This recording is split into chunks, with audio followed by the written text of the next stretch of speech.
আসসালামু আলাইকুম রহমতুল্লাহি ওবরাকাতুহু। প্রিয় দর্শকবৃন্দ, আপনাদের অবগতির জন্য জানানো যাচ্ছে যে বাংলাদেশের আজাদী আন্দোলনের সম্মানিত আমির এবং বাংলাদেশের আলেম সমাজের প্রতিনিধিত্বকারী আমাদের সবার প্রিয় পরিচিত মুখ আতাউর রহমান বিক্রমপুরী দীর্ঘদিন কারাবরণ করার পর আপনি আমাদের মাঝে ফিরে এসেছেন। আল্লাহ তাআলা আমাদের মাঝে তাকে ফিরিয়ে দিয়েছেন। তার সুযোগ্য বলিষ্ঠ নেতৃত্বে আবার আলেম সমাজের যেই যেই শিরদণ্ড বাঁকা হয়ে গিয়েছিল, নেতিয়ে পড়েছিল, সেটা আবার ইনশাল্লাহ দাঁড়াবে। তিনি আমাদের মুন্সিগঞ্জের স্থানীয় আলেম। তাকে আমাদের মুন্সিগঞ্জের স্থানীয় আলেমদের পক্ষ থেকে, বিশেষ করে মুন্সিগঞ্জের যিনি খতমে নবুয়ত আন্দোলন বাংলাদেশের সম্মানিত আমির মাওলানা মুফতি নূর হোসেন নুরানি সাহেবের আমন্ত্রণে আমরা আজকে আতাউর রহমান বিক্রম সাহেব হুজুরকে আমরা আজকে সামান্যভাবে ছোট্ট পরিসরে তাকে আমরা বরণ করে নিচ্ছি। আজকের এই অনুষ্ঠানে উপস্থিত আছেন মুন্সিগঞ্জের স্থানীয় আলেমদের মধ্যে অনেকেই আমাদের এখানে উপস্থিত আছেন অসংখ্য তালেব ইলমের উস্তাদ হযরত মাওলানা হাফেজ মাওলানা নাইমুল হাসান নাদভী। উপস্থিত আছেন আরো অসংখ্য তালেব ইলমের উস্তাদ মুফতি মুশফিকুর রহমান, মুফতি হাফিজ মাওলানা, মুফতি হাসানুল মামুন, এবং আরো উপস্থিত আছেন মুফতি আহসানুল্লাহ, এবং আমাদের মাঝে আরো উপস্থিত আছেন আমাদের যাকে নিয়ে আজকের এই আয়োজন, তার সম্মানিত গর্বিত পিতা হুমায়ুন সর্দার সাহেব। আরো উপস্থিত আছেন আমাদের মাঝে মাওলানা আমিনুল ইসলাম। আমরা এই মুহূর্তে আমাদের যেই বরেণ্য ব্যক্তিত্ব আছেন, আমাদের যেই কারাবরণ করেছেন, আমাদের দাওয়াতগুলো, আমাদের যে বাণীগুলো আছে, আমাদের মুখের কথাগুলোকে তিনি মিডিয়ার সামনে এসেছেন। আমাদের যে দাবিগুলো আছে, আমরা অনেক দিন যাবত সেগুলো আমরা কারো কাছে বলতে পারছিলাম না, ব্যক্ত করতে পারছিলাম না। তিনি সম্মুখ প্রাণে এসে আলেমদের যে দায়িত্ব সেটা তিনি সঠিকভাবে পালন করেছেন।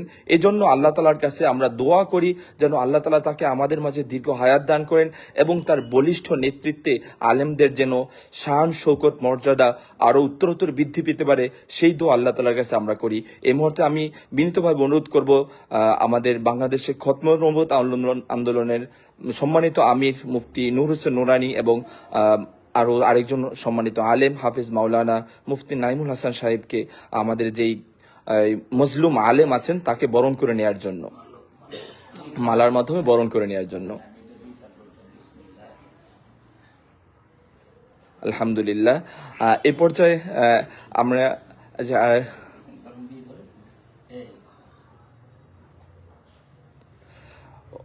যে আমাদের যেই এই মাওলানা আতাউর রহমান বিক্রমপুর সাহেব হুজুর আসছেন, আমরা তার থেকে সংক্ষেপে যে কি জন্য, মানে কি ভিতরে গিয়ে তিনি দাওয়াতের জন্য কি কি কাজ করেছেন, কি পদক্ষেপ তিনি, এবং পরবর্তীতে কিভাবে তিনি কাজ করতে চান, সংক্ষেপে তার কর্মপরিকল্পনা একটু জানতে চাই হুজুরের কাছে।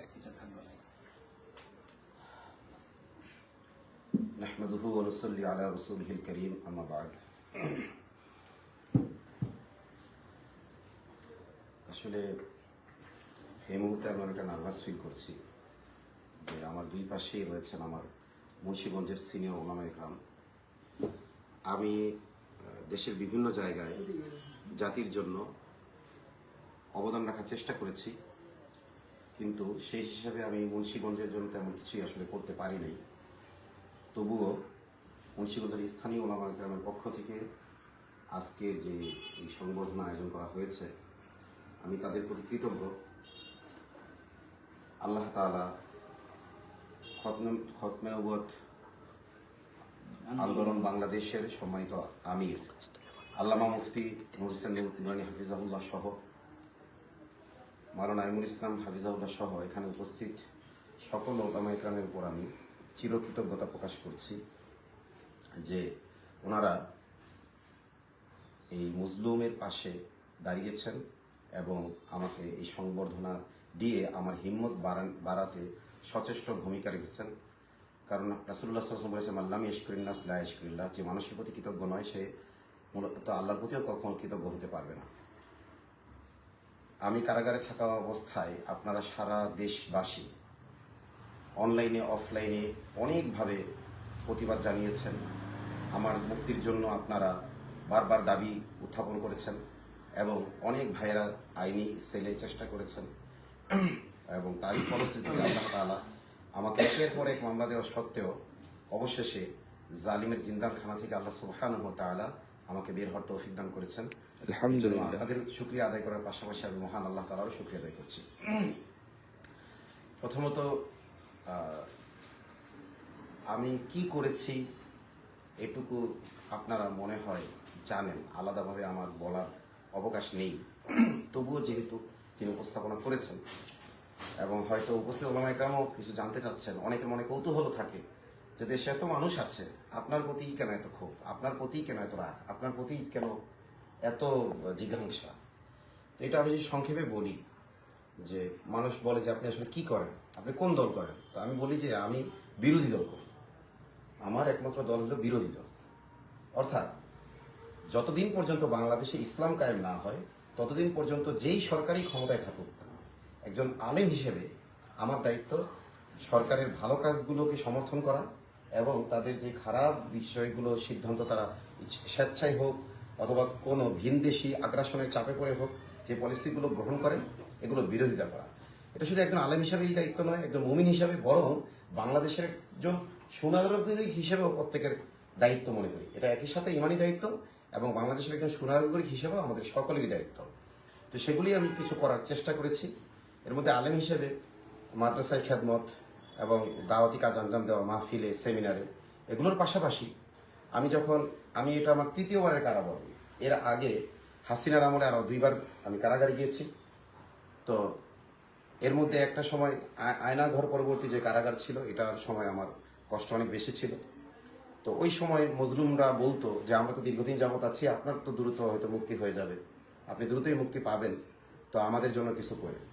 তখন আমি বলতাম ইনশাল্লাহ করবো। তবে তারা আবার বলতো একটা মানে মন ভোলা গাছ আছে কোথায়, কারাগারের গেটে। এই কারাগারের ভিতরে মানুষ যত ধরনের প্রতিজ্ঞা করে ওই মন ভোলা গাছের নিচ দিয়ে যখন যায় তখন সব কিছু ভুলে যায়। এই প্রতিশ্রুতি আর কেউ মনে রাখতে পারে না। তখন আমি চেষ্টা করেছিলাম যে এই প্রতিশ্রুতি মনে রাখতে এবং হাসিনার আমলেই যখন আল্লাহ সুবহানাহু ওয়া তাআলা আমাকে মুক্তি দেন এবং আমাকে গ্রেফতার করেছিল, এটাও বলে দিই, প্রথমবার যে গ্রেফতার করা হয় তো সেটাও অন্যায়ভাবে আমাকে গ্রেফতার করেছিল, একটি মিথ্যা মামলা। এবং দ্বিতীয়বার যখন আমি গ্রেফতার হই সেক্ষেত্রেও আমার গ্রেফতারটা ছিল হাসিনার বাবা, তাকে যে সে এক ঐশ্বরিক মর্যাদায় অধিষ্ঠিত করেছিল এবং মুজিব বর্ষ পালন করেছিল। তো আমি একটি লাইভ করেছিলাম, মুজিব বর্ষ মূলত গজব বর্ষ। বাংলাদেশের একজন আলেম বলেছিলেন মুজিব বর্ষ বাঙালির জাতীয় রাজনৈতিক জীবনে অত্যন্ত অর্থবহ এবং গুরুত্বপূর্ণ ঘটনা, মোদীকে এনে মুজিব বর্ষকে কলঙ্কিত করবেন না। তা আমি বলেছিলাম মুজিব বর্ষ কলঙ্কিত, এটা মোদী আসলেও কলঙ্কিত, মোদী না আসলেও কলঙ্কিত। মোদীকে আসা ঠেকাতে পারলে আলহামদুলিল্লাহ আমরা ঠেকাবো, সাধ্যানুযায়ী চেষ্টা করবো, কিন্তু এই কারণে মুজিব বর্ষকে ভালো কিছু হিসেবে উপস্থাপনা করার কোনো সুযোগ নেই। তো এই বক্তব্যের কারণেই মূলত আমাকে গ্রেফতার করে আয়নাঘরে নিয়ে যাওয়া হয় এবং গ্রেফতারের সময় আমি কিন্তু ফেসবুকে লাইভে এসেছিলাম। এরপরেও তারা আমাকে গুম করে, আমার পরিবার আমাকে খুঁজে পায় না। বারবার বিভিন্ন দরজায়, আমার আব্বা এখানে উপস্থিত আছেন, তিনি অনেক মেহনত করেছেন, অনেক দরজায় গিয়েছেন, কিন্তু স্বীকার করেনি যে আমাকে গ্রেফতার করেছে। তো আয়নাঘরে 13 দিন রাখার পরে আমাকে বলা হয় যে আপনার তো এরকম কোনো ক্লু পাই নেই, যে জঙ্গি মামলা দেওয়ার জন্য কোনো দলের সাথে সম্পৃক্ততা পাই নাই, কিছুই পাই নাই, আপনাকে আমরা মুক্ত করে দিতে চাই। তবে এই 13 দিন যে আপনি গুম ছিলেন, আপনার বলতে হবে যে আপনি ব্যক্তিগত কারণে আত্মগোপন করছেন, ব্যক্তিগত কারণে আপনি আত্মগোপন করছেন, অথবা আপনার স্ত্রীর সাথে ঝগড়া হয়েছে কিংবা মা বাবার সাথে রাগ করছেন, এই ধরনের কোনো কথা আপনি যদি বলেন তাহলে আপনাকে আমরা এখান থেকেই মুক্ত করে দেবো বা বাসায় পৌঁছে দিয়ে আসবো, কিন্তু আপনাকে আমরা মামলা দিব না। তখন আমি বলেছি দেখেন আপনাদের সাথে যেমন আমি কোনো মিথ্যা বলি নাই, ঠিক তেমনিভাবে আমি আমার বাড়িতে গিয়ে মিথ্যা বলতে পারবো না।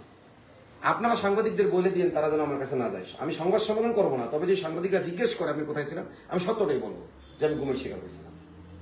এই কারণেই তারা আমাকে একটি মিথ্যা মামলা দেয়, সেই মামলা আমার এখনো বহাল রয়েছে। তো দেশবাসীর কাছে আমি জানিয়ে রাখছি যে 2টি সরকারের মধ্যে পরিবর্তন হয়ে গেল, ইউনূস সরকার পরিবর্তন, হাসিনা সরকার পরিবর্তন হলো, এবার ইউনূস সরকার টার্ম শেষ করে চলে গেল, এখন বিএনপি সরকার আছে, অথচ সেই মিথ্যা মামলা আমার ঘরে এখনো চলছে। তো অথচ আমি যদি ওই সময় বলতাম হ্যাঁ আমি মিথ্যা বলতে রাজি হইতাম, আমি চিন্তা করেছি আমি যদি আজকে বলি যে আমি ব্যক্তিগত কারণে আত্মগোপন করেছি তাহলে একটা গুমের বৈধতা পেয়ে যাবে, কেউ গুমের প্রতিবাদ করার সাহস পাবে না, যে আমরা যে এই ব্যক্তির ব্যাপারে প্রতিবাদ জানাবো ও বের হয়ে বলবে যে আমি ব্যক্তিগত কারণে কি করছে, আত্মগোপন করছে? আপনারা গাজীপুরের মহিবুলের ব্যাপারটা জানেন যে তার জন্য যখন আমরা মেহনত করলাম, তার পরিবার এইভাবে এসে কান্নাকাটি করলো, তার ছেলে কান্নাকাটি করলো, তার মেয়েরা কান্নাকাটি করলো, বারবার আমাদের কাছে আবেদন করলো কিছু করার জন্য। পরবর্তীতে যখন তাকে পঞ্চগড়ে উলঙ্গ অবস্থায় পাওয়া গেল এবং সেই স্পষ্ট বক্তব্য দিল সে গুমের শিকার হয়েছে, কিন্তু পরবর্তী 2 দিন পরে সে তার বক্তব্য কি করেছে, চেঞ্জ করেছে যে আমি গুমের শিকার হই নাই, নিজেই আত্মগোপন করতে গেছিলাম। এইভাবে একজন বয়োবৃদ্ধ মানুষ ল্যাংটা হয়ে পঞ্চগড়ে শুয়েছিল, নিজে নিজেই নাকি করেছিল এই নাটক। তো প্রশাসনের উচিত ছিল এটা কি করা, বের করা, যে নিজে নিজে সে নাটক করলেও কেন করলো, এটা বের করা হয়নি। বরং এখনো মানুষ কমেন্ট করে যে আপনি মহিবুল্লাহ নাটক সাজেছেন, পরে তো মহিবুল্লাহ এটা স্বীকার করছে, নওয়াজুবিল্লাহ। আমি যদি এখানে কোনো ধরনের সম্পৃক্ততা থাকে যে জাতিকে বিভ্রান্ত করার, তাহলে এটা তদন্ত হোক, আমার বিচার হোক। তো যাই হোক, এইরকমই আশঙ্কা আমি যখন গুম হই ওই সময় আমি যদি আমার বক্তব্য চেঞ্জ করতাম, তাহলে ওই সময়ও আলেম সমাজ বিভ্রান্তিতে পড়তো কিনা, জনগণ বিভ্রান্তিতে পড়তো কিনা। এই কারণে আমি রাজি হয়ে বলছি আমাকে জেল দিবেন, ফাঁস দিবেন, যাই দিবেন, মিথ্যা বলতে পারবো না। তবে আমি নিজের থেকে যাই সংবাদ সম্মেলন করবো না, কারণ আমরা জানি সংবাদ সম্মেলন করলেও সাংবাদিকরা সঠিক খবর দিবেন। আপনারা ডিজিএফআই, এনএসআই, ডিবি যেই নিউজ দিবেন ডিজির ওইটাই করবে। দেখেন, এই যে প্রথম আলোর সম্পাদক নিজে বলেছে যে স্বীকার করেছে কিছুদিন আগে যে হ্যাঁ এটা আমার ভুল ছিল, যে আমি যে ডিজিএফ এর খবর ছাপিয়েছি এটা ভুল ছিল। এই প্রথম আলো আমাদেরকে জঙ্গি বানিয়েছে, এই প্রথম আলো আমাদেরকে গুম উপযুক্ত করেছে, আমাদেরকে খুনের উপযুক্ত করেছে, এবং আলেম সমাজকে নিয়ে হেন কোনো চরিত্র হনন করার জন্য হেন কোনো অপবাদ নাই। ধর্ষণ থেকে নিয়ে, চুরি থেকে নিয়ে, এমনকি ছিনতাই থেকে নিয়ে আলেম, বড় বড় আলেমদেরকে, শীর্ষস্থানীয় আলেমদেরকে এই ধরনের অপবাদ দিয়েছে না, এগুলো করেছে।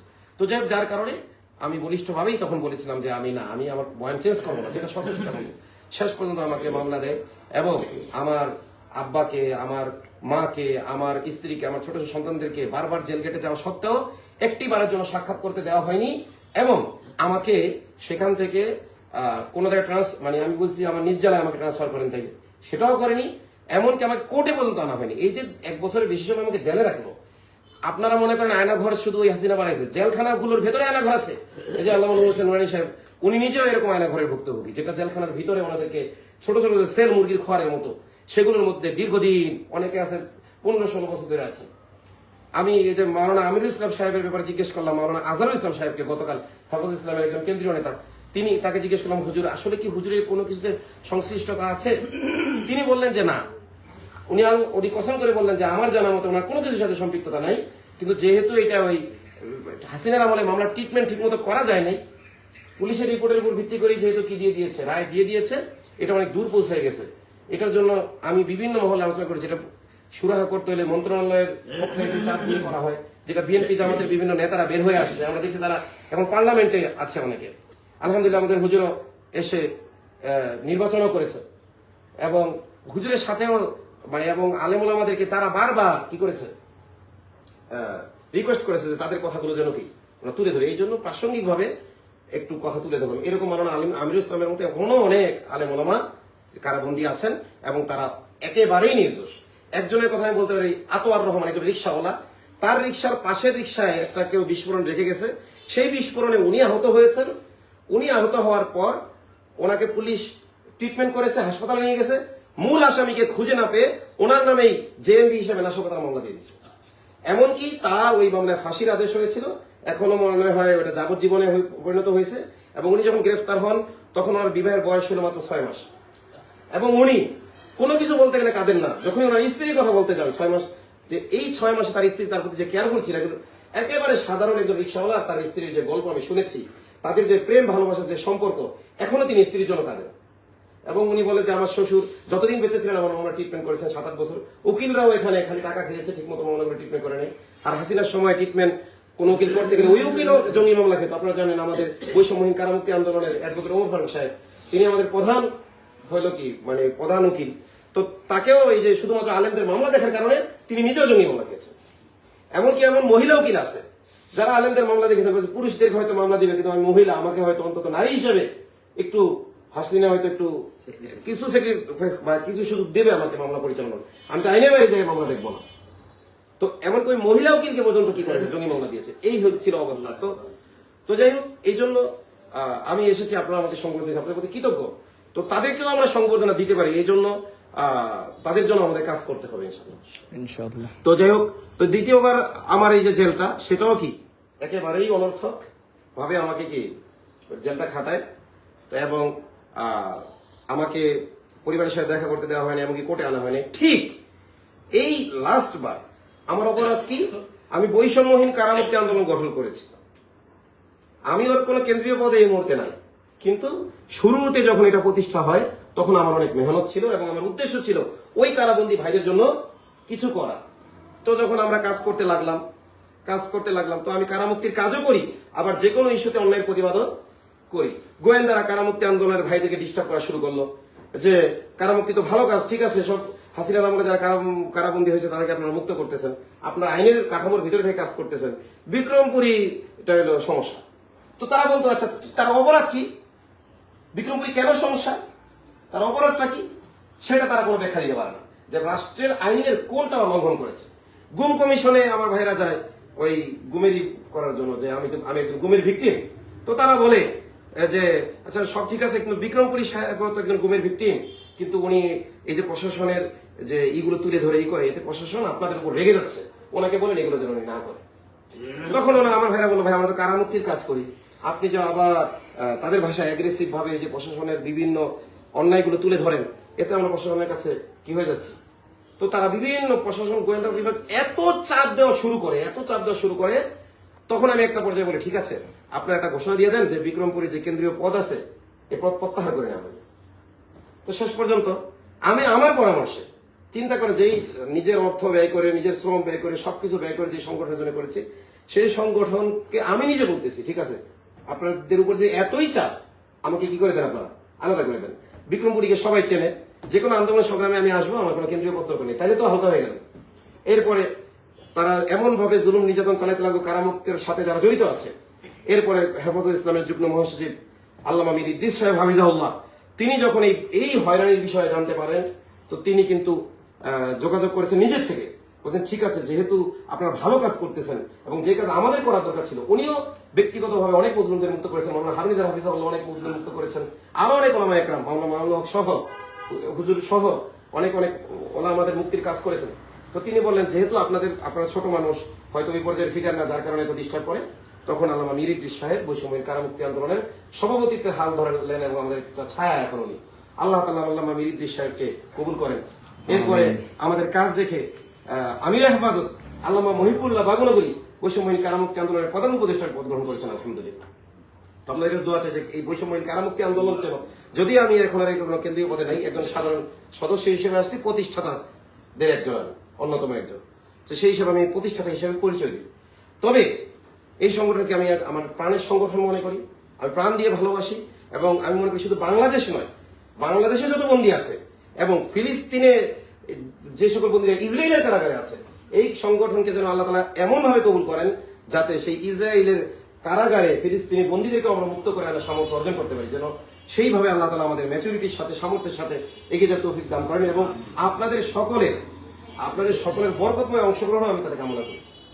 তো যাই হোক, এরপরে তো আমি আলাদা হয়ে গেলাম, এরপর আমার মতো আমি অন্যায়ের প্রতিবাদ করতে লাগলাম। তো বিভিন্ন জায়গায় মানুষকে মিথ্যা মামলা দেওয়া হতো, ওকে 3জন ছেলে কালিমার পতাকা উড়িয়েছে, তাদের অপরাধ হলো কালিমার পতাকা বিভিন্ন বিল্ডিং এ উড়াইছে, এই কারণে তাদেরকে আইএস এর মামলা দিয়ে দেওয়া হয়, তো আমি সেখানে গেলাম। দেখেন আমি যশোর, আমি অসুস্থ, আমি অনেক আলেমদের স্থানীয় আলেমদের ফোন করেছি যে আপনারা একটু থানায় যান, যে একটু জিজ্ঞেস করেন যে এই যুবকগুলোকে কেন ধরলেন, কালিমার পতাকা লা ইলাহা ইল্লাল্লাহ মুহাম্মাদুর রাসূলুল্লাহ, এটাই তো আমাদের কালিমা। এই যে হুজুর যে খতমাতুন নবুয়ত বাংলাদেশের আমির, এটার ভিত্তি তো মুহাম্মাদুর রাসূলুল্লাহ, লা ইলাহা ইল্লাল্লাহ মুহাম্মাদুর রাসূলুল্লাহ। তো এই ভিত্তির উপর এই সংগঠন চলছে এবং এইটা বলেই আমরা মুসলিম হচ্ছি। ডক্টর ইউনূসের মাথার উপরেও কি লা ইলাহা ইল্লাল্লাহ মুহাম্মাদুর রাসূলুল্লাহ এটাই লেখা। তো সেই কালিমার করার কারণে 3জন যুবককে আপনি আইএস এর মামলা দিবেন, এইটা একটু স্থানীয় আলেম ওলামা আপনারা চান যে জিজ্ঞেস করেন। আমি পার্সোনালি ভাবে এবং ফেসবুকে পোস্ট দেওয়ার মাধ্যমে অনেকে যেতে বললাম, কিন্তু ওই যে একটা ফোবিয়া কাজ করে যে উনি আল্লাহ আইএস এর মামলা দিছে, তার মানে আমি যদি ওর পক্ষে যাই আমাকে আবার আইএস মনে করে বসে কিনা। তো শেষ পর্যন্ত আমি অসুস্থ শরীর নিয়ে আমি কিন্তু আমার খালুর জানাজায় আসতে পারিনি, আমি জেলখানায় দোয়া করেছিলাম আমার কোনো মুরব্বীর ইন্তেকাল যেন না হয় আমি জেলখানায় থাকা অবস্থায়, যাতে আমি তাদের জানাজায় শহীদ হতে পারি। কারণ আমার মুরব্বীরা আমাকে বলতেন যে যেখানেই থাকো আইসা মাটি দিও, তোমার থেকে দুনিয়ায় কিছু চাই না, আইসা মাটি দিও। কিন্তু আমি এত অসুস্থ ছিলাম আমার খালুর জানাজায় অংশগ্রহণ করতে পারিনি, কিন্তু ওইখানে আমার অসুস্থতা আমাকে থামায় রাখতে পারেনি, আমি গেছি। যশোর থেকে ঢাকায় আসি, ঢাকা থেকে চট্টগ্রাম, চট্টগ্রাম থেকে কক্সবাজার, কক্সবাজার তো উখিয়া যেখানে রয়েছে। তো সেখানে গিয়ে যখন আমি জিজ্ঞেস করলাম কোন এভিডেন্সের ভিত্তিতে তাদেরকে আইএসএর মামলা দিলেন, শুধুই কি এই কারণে যে আইএসএর পতাকা পাইছেন, কালিমার পতাকা পাইছেন, বুঝলেন কালিমার পতাকা আইএসএর পতাকা। আমি তখন অনলাইন থেকে ডাউনলোড করলাম যে কালো যেটা দেখো কালা কালা সেটাই তোমার বাপের শালা, যে কালো দেখলেই সেটা আইএসএর পতাকা হয়ে যায়। এই যে দেখো কালো পতাকা কোনটা আর আইএসএর পতাকা কোনটা, কতটা পার্থক্য। যখন এটা দেখলো কয় হুজুর এইটা যদি আমাদের কোনো আলেম বুঝাই দিত আমরা তো ওদেরকে কোর্টে দিলাম, এখন কোর্টে চালান দিয়ে দিছি। তো যাই হোক, যখন প্রশ্ন আশ্বস্ত হইল ওখানে এসপি সাহেবও আমার কৃতজ্ঞতা আদায় করলেন, ওইখানে যে ডিবি প্রধান তিনিও কৃতজ্ঞতা আদায় করলেন, বললেন যে হ্যাঁ এটা এরা নিরপরাধ আমরা বুঝতে পারছি, এরা আবেগে পতাকাই করছে। তখন আমরা বললাম আবেগে কি সমস্যা কি, এই আবেগ প্রকাশ করতে পারবে না? একজন প্রেমিক একজন তার প্রেমিকাকে ভালোবাসে, ফুল দিয়ে আবেগ প্রকাশ করে না? তাহলে আল্লাহ ও তার রসুলকে ভালোবেসে যদি কালিমার পতাকা কেউ উড়া এই আবেগ প্রকাশ করলে সমস্যা কি? তাহলে আইন করেন, যেটা উড়ানো যাবে না তাহলে কেউ উড়াবেন, আইন করেন, এটা সাহস থাকলে আইন করেন যে লা ইলাহা ইল্লাল্লাহ মুহাম্মাদুর রাসূলুল্লাহ লিখিত কোনো কিছু কি করা যাবে না, প্রদর্শন করা যাবে না, সাহস থাকলে আইন করেন। তো যাই হোক, এইরকম ভাবে একেবারেই একটা বেসিক জায়গা থেকে আমি কাজগুলো করেছি। এটা একটা মাত্র এক্সাম্পল দিলাম। আরেকটা ছোট্ট এক্সাম্পল দিই। উপদেষ্টা হাসান আরিফের ছেলে তার স্ত্রীকে কোপাইছে, সাবেক স্ত্রীকে কোপাইছে, সেই কোপানোর প্রমাণও আছে। সে ফেসবুকে এসে কান্নাকাটি করতেছে যে পুলিশ মামলা নিচ্ছে না। তখন আমি চিন্তা করলাম উপদেষ্টার ছেলে বলে মামলা নেবে না, আমি হুজুর যদি আমার স্ত্রীকে চর মারতাম, চরের দাগ থাকুক আর না থাকুক, মামলা দিলে মামলা নিত কিনা? মামলা নিত। তখন ওইখানে গেছি, যাওয়ার পরে তারা মামলা নিছে। এরপরে আপনারা জানেন প্রথম আলো পত্রিকা যে সামনে গরু জবাই করা হইলো। কেন গরু জবাই করলো? 2017 সালে প্রথম আলো পত্রিকা নিউজ করছিল, একটা কার্টুন ছাপাইছিল, সেই কার্টুনের মধ্যে দিয়েছিল যে গরু হলো মহৎ প্রাণী, যারা গরুকে হত্যা করে তারা হলো সবচেয়ে নিকৃষ্ট প্রাণী। এটা কোরবানির ঈদের দিন করেছিল হাসিনার আমলে। তখন সচেতন তাহিদি জনতা মনে করলো যেহেতু হাসিনার আমলে এটা প্রতিবাদ জানাতে পারি নাই, এটা কাজা কাফার আদায় করি। তো তারা কাজা এবং কাফার আদায় করার জন্য যেহেতু প্রথম আলো গরু জবাই বিরোধিতা করছে, তাহলে ওখানে ওর সামনে যাই কি করবো, গরু জবাই করে খাবো। এটা আমি জানতাম না এই প্রোগ্রামে কর্মসূচি কারা আয়োজন করেছে, এটা আমি আমার জানাও ছিল না। কিন্তু ফেসবুকে দেখেছি, শেয়ার করেছি যে এখন এটা ভালো আয়োজন। প্রথম আলো তার মন্দির না, যে প্রথম আলো একটা মন্দির, যে মন্দিরের ভিতরে কি করা যাবে না, তার প্রথমে ভিতরেও তো করে নাই, করছিল রোডের মধ্যে। আপনারা দেখছেন যে যখনই খাওয়ার সময় হবে, রান্না বান্না হয়ে গেছে, কয়েকশো লোককে যৌথ বাহিনী কি করছে, মেরে পিটিয়ে আহত করেছে এবং অসংখ্য মানুষকে গ্রেফতার করেছে। সবাইকে ছেড়ে দিলেও তেজগাঁও থানায় কিছু ভাইকে আমাদেরকে তখন ছাড়ে নেই। আমি মুন্সিগঞ্জের প্রোগ্রামে গেছিলাম, ওখানে ময়মনসিংহ প্রোগ্রাম ক্যান্সেল করে ময়মনসিংহ থেকে আমি চলে আসলাম। আমি ফেসবুকে স্ট্যাটাস দিলাম যে এটার জন্য আমরা প্রতিকারের জন্য আমরা যাচ্ছি থানায়, আপনারা আসেন।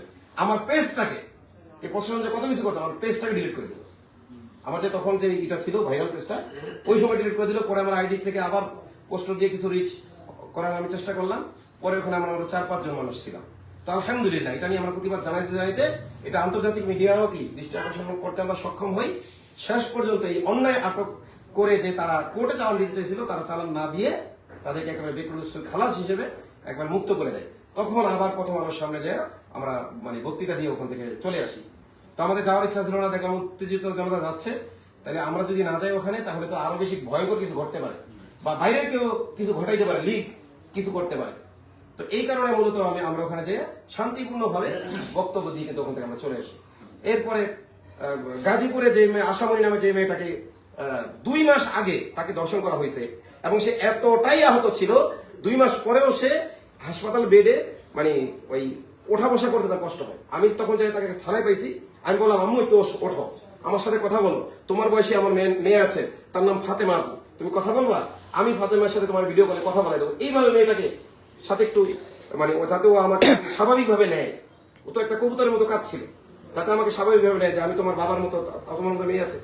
তো যখন তাকে আমি বললাম, তখন বললাম একটু উঠে বসো, সে উঠে বসতে পারতেছে না একা। মহিলা পুলিশ এবং তার মা 2 জন মিলে ধৈর্য উঠে বসেছে। ধর্ষণ হয়েছে 2 মাস আগে, 2 মাস পরেও এতটা। এরপরে পুলিশ মামলা নেয় না। অথচ এই মেয়ে যখন গুম হয়েছে তখন তার বাপ জিডি করছিল, ওই জিডি যখন তাকে ফেরত পাওয়া গেল, জিডি মূলে অটোমেটিক মামলা হওয়ার কথা, জিডি মূলে কিন্তু মামলা নেয় নাই, সেই জিডির বিষয়ে গোপন করছে, নতুন করে একটা মামলা দিয়েছে, তারপরে সেটা কি দায় সারা। পরে আপনারা জানেন সেটা আমি প্রতিবাদ করেছি, পুলিশের হেড অফিস থেকে তারা পোস্ট করেছে যে এটা হলো একটা প্রেম ঘটিত ঘটনা। নাউজুবিল্লাহ, 13 বছর বয়সে বিয়ে করলে সেটা হয়ে যায় বাল্য বিবাহ, আর 13 বছর বয়সে ধর্ষিতা হইলে এটা হলো প্রেম ঘটিত ঘটনা। তো এইটার তদন্ত করার জন্য, তদন্ত বলতে অনুসন্ধান করার জন্য, তদন্ত তো হলো আইনের পরিভাষা, এটা ব্যবহার করবো না, আমি এটা অনুসন্ধান করার জন্য যে আমরা তো দেখে আসলাম যে ধর্ষণ হয়েছে, এখন বলতে প্রেম ঘটিত বিষয়, যেটা যাচাই করার জন্য আমি বাড়ির মার সাথে ফোনে কথা বললাম, বাপ মার সাথে কথা, সবার সাথে কথা বলে আমি দেখলাম যে না, এই ঘটনা তো রিয়েল। তো পুলিশের অফিসে কেমনে এটা পোস্ট করলো যে প্রেম ঘটিত বিষয়, তো এটা জানার এবং 2 বার নাকি এর আগে মেয়ে ভেগে গেছিল। তো প্রেমটা হইতে পারে মনে মনে বিষয়, কিন্তু এর আগে যদি 2 বার ভেগে থাকে তাহলে আরো 2টা জিডি হওয়া দরকার। তাহলে 2টা জিডি আছে কিনা? না, নাই। তার বাড়িওয়ালা জানে না যে এর আগে কখনো পালাইছে কিনা, তারপরে তার প্রতিবেশী জানে না, তার মা বাপ জানে না, তার মাদ্রাসা বলতেছে তার হাজিরা ছিল, এর আগে কখনো সে পালায় নাই, এবারেই এই ঘটনা ঘটছে, তাকে পাওয়া যায়নি। তো এত কিছুর পরে যখন প্রেম ঘটিত ঘোষণা আমরা এটা প্রতিবাদ করছি শেষ পর্যন্ত। হুজুর বলছে সময় শেষ, এই জন্য আর কি আর কথা বাড়াবো না। তো শেষ পর্যন্ত এটাকে আমরা প্রমাণ করেছি যে এটা আসলে একটা মিথ্যা ফেক ছিল, এবং এটা প্রমাণ করতে গিয়ে তখন আমি এসআইয়ের সাথে কথা বলে এসআই পালাই। এটা কি আমার দোষ? আমি কি পুলিশকে কোনো মারার হুমকি দিয়েছি? আজ পর্যন্ত কাউকে একটা চরম মেরেছি? আপনারা দেখেছেন কাউকে একটা ভুলে টোকা দিয়েছি? হ্যাঁ, আমরা পুলিশ যেহেতু আইন শৃঙ্খলা বাহিনী দাবি করে, প্রথমত এই যে আইন, কুফরি আইন, ব্রিটিশদের আইন, এটাকে তো আমরা প্রতিটা আইন মনেই করি না, তবুও তারা এটাকে আইন দাবি করে এবং আইন শৃঙ্খলা বাহিনী দাবি করে। তো পুলিশ তার আইন অনুযায়ী যদি ঠিকভাবে চলে, তাহলে আমরা কি পুলিশের সাথে কথা বলার সুযোগ আছে আমাদের? আমরা তখনই কথা বলি যখন কি তারা আইন বহির্ভূত কাজ করে। তো যাই হোক, পুলিশ যদি সুন্দরভাবে চলে, যেমন এই যে আবার আমি বের হয়ে আসার পরে আমাকে পুলিশ নিয়মিতই ফোন দেয়, যদি কোনো সমস্যা আছে কিনা জানাবেন, আমি অসুস্থ ছিলাম। আমার বাড়ি থেকে একজন হিন্দু অফিসার, হুজুর একজন হিন্দু অফিসার, তিনি আমাকে বাড়ি থেকে, আমি সর্দি লাগছে, কথা বলতে যে কাশি আসছে, হুজুর আপনার তো কাশি আছে, আসি চলেন আপনাকে হাসপাতালে নিয়ে যাই। তিনি এসে আমাকে হাসপাতালে নিয়ে আসলেন, ট্রিটমেন্ট দিলেন।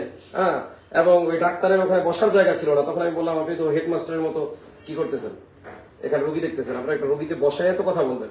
তখন ওই পুলিশ ভাই বাবু আমাকে সমর্থন করলেন, তিনি আবার চেয়ারের ব্যবস্থা করলেন ওখানে। তো যাই হোক, এই যে পুলিশদের যে ভালো কাজগুলো, এগুলো তো আমরা অবশ্যই প্রশংসা করি। পুলিশ যেহেতু আইন শৃঙ্খলা বাহিনী, তারা যদি আইন অনুযায়ী চলে, তাহলে পুলিশদের ব্যাপারে আমাদের কোনো কথা নাই। আমরা তখন ওই আইনের মধ্যে যে বৈষম্য, তখন ওখানে যাব। কিন্তু বিদ্যমান যেইটুকুই আইন আছে, সেইটুকু আইনের প্রয়োগ যেন পুলিশ সমানভাবে করে। কোন হুজুর দাড়ি টুপিওয়ালা দর্শক হইলে যেমন আচরণ হয়, মন্দিরের পুরোহিতের দর্শন করলেও তেমন আচরণই যেন হয়, সাধারণ একজন নাগরিক দর্শন করলেও যেন কি তেমন আচরণই হয়, আওয়ামী লীগের এক নেতা দর্শন করলে যেন তেমন আচরণ হয়, বিএনপির একজন নেতা দর্শন করলে ঠিক তেমনই যেন আচরণ হয়। মানে তার অন্য কোনো পরিচয়ের কারণে যেন এখানে আইনের প্রয়োগের কম এবং বেশি না হয়। আমরা চাই পুলিশ বৈষম্যহীনভাবে কি করুন, আইন প্রয়োগ করুন। তো যাই হোক, এখন আমরা আলোচনা জানতে চেয়েছেন যে আমার ভবিষ্যৎ কার্যক্রম কি। আজাদী আন্দোলন বাংলাদেশ নামক একটি সংগঠন আমি কারাগার যাওয়ার পূর্বেই করেছি। এর উদ্দেশ্য হলো আধিপত্যবাদের বিরুদ্ধে একটি কণ্ঠস্বর। এটি তো আধিপত্যবাদের বিরুদ্ধে আমরা লড়াই করব। এটা আমাদের ওলামায়ে দেওবন্দের সিলসিলা।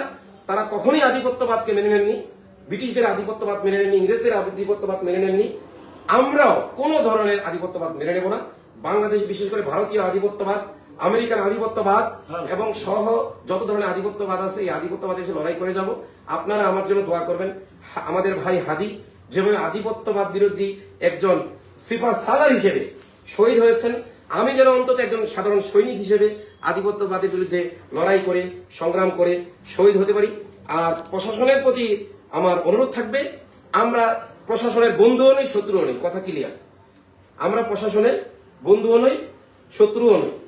বন্ধুও নয়, শত্রু নয় এই হিসেবে যে তাদের সাথে আমাদের খুব খাতিরেরও দরকার নেই, তাদের সাথে খুব বৈরিতারও দরকার নেই। তাদের ভালো কাজগুলোকে আমরা সমর্থন করব, খারাপ কাজগুলোর বিরোধিতা করব। এইটা আমাদের ইসলামিক যেই মূল্যবোধ রয়েছে সেটার ভিত্তিতে, এবং বর্তমানে একজন নাগরিক হিসেবেও কি এটা আমাদের দায়িত্ব। এটাকে নেগেটিভ ভাবে নেওয়ার কোনো কারণ নেই, এবং আমাকে নিয়ে আতঙ্কে থাকারও কোনো কারণ নেই। আমি আশা করি প্রশাসন কোনো আতঙ্কে নেই। কিন্তু আপনাদের দৃষ্টি আকর্ষণের সর্বশেষ বলি, আমাকে ডিটেনশন দেওয়া হয়েছিল 90 দিনের। 90 দিনের ডিটেনশন দেওয়া হয়, হাইকোর্টে ডিটেনশন বাতিল করে। আমাকে বলা হয়, হুজুর আপনার সাথে যে প্রোগ্রাম ছিল, ওই প্রোগ্রামে আমার অপরাধ ছিল, আমি শুধু বলেছিলাম যে বাংলাদেশে যদি হাসিনা বলে যারা গ্রেফতার হয়েছে, গুমের শিকার হয়েছে, অন্যায়ভাবে গ্রেফতার করেছে, তাদের মুক্তি না দেওয়া হয়, তাদের যদি অপরাধ থাকে আইনে সাজা হইলে সাজা দেবেন, কিন্তু অন্তত তাদের জামিন পাওয়ার অধিকার আছে। তাদেরকে যদি জামিন দেওয়া না হয়, তাহলে এই নির্বাচন আমরা হইতে দেবো না। এটা আমি বলেছিলাম, এখনো আমি স্বীকার করতেছি যে বাংলাদেশে যদি নির্বাচন হইতে হয়, নির্বাচন নিয়ে আমাদের কোনো মাথা ব্যথা নাই। অন্তত কোনো সংস্কার না করেন, এই মজলুমদের অন্তত মুক্তিটা দেন, মজলুমদেরকে অন্তত মুক্তিটা দেন। এই কথা বলেছিলাম। তো আমার কাছে আইছিল গোয়েন্দা, এসে বলছিল সবাই তো নির্বাচন করবে, আপনি কি একা নির্বাচন ঠেকায় রাখতে পারবেন? আমি বলেছিলাম আমি ঠেকায় না রাখতে পারলেও আমার লাশ অন্তত ঠেকায় রাখতে পারবে, আমার লাশ অন্তত নির্বাচন ঠেকায় রাখতে পারবে। তো যাই হোক, আমার এই কারণেই সম্ভবত তারা আমাকে কি করেছিল, গ্রেফতার করে ডিটেনশন দিয়েছিল। এরপরে একের পর এক মিথ্যা মামলা দিয়ে আমাকে আটকে রেখেছিল। আমি স্পষ্টভাবে বলতে চাই যে আমাদের যেই সকল আলেম ওলামাদেরকে মিথ্যা মামলায় এখনো গ্রেফতার করে আটকে রাখা হয়েছে, মাওলানা আমিরুল ইসলাম সহ, তাদের ব্যাপারে আমরা জিরো টলারেন্স। এবং I am the last person. আমি আয়না ঘরে গিয়েছি, কারাগারে বারবার গিয়েছি। আমি একজন জীবন্ত লাশ। কোন জালেমের জুলুম কিংবা সমঝোতাকারী সমঝোতা ইনশাল্লাহ আমাকে থামাতে পারবে না। মুসলিমদের মুক্ত করে ছাড়বো ইনশাল্লাহ। ইনকিলাব জিন্দাবাদ। ধন্যবাদ। اللهم آمين ربنا آتنا في الدنيا حسنة وفي الآخرة حسنة وقنا عذاب النار ইয়া আল্লাহ আমাদেরকে আপনার জমিনে আপনার দ্বীন প্রতিষ্ঠা করার জন্য, খেলাফত প্রতিষ্ঠার জন্য কাজ করার তৌফিক দান করেন। ইয়া আল্লাহ আমরা যেভাবে 47 ইংরেজির থেকে আজাদি পেয়েছি, ইয়া আল্লাহ 71 আমরা পাকিস্তান থেকে আজাদি পেয়েছি। এখন কারিমি ছাত্রবাদ আল্লাহ যারা আগ্রাসী নীতি দিয়ে দেশ চালাতে চায়, ইয়া আল্লাহ যারা বিভিন্ন অন্যায় পথে দেশ চালাতে চায়, এদের থেকে আমাদেরকে আজাদি দান। ইয়া আল্লাহ বাংলাদেশ ইসলামী হুকুমত কায়েম করেন। ইয়া আল্লাহ বিক্রমপুরী সাহেব সহ যারা দিনের জন্য আল্লাহ শ্রম দিয়ে যাচ্ছেন, সকলের শ্রমকে কবুল করেন। সুবহান রাব্বিকা রাব্বিল ইজ্জাতি আম্মা ইয়াসিফুন, সালামুন আলাল মুরসালিন, আলহামদুলিল্লাহি। আসসালামু আলাইকুম ওয়া রাহমাতুল্লাহি ওয়া বারাকাতুহু।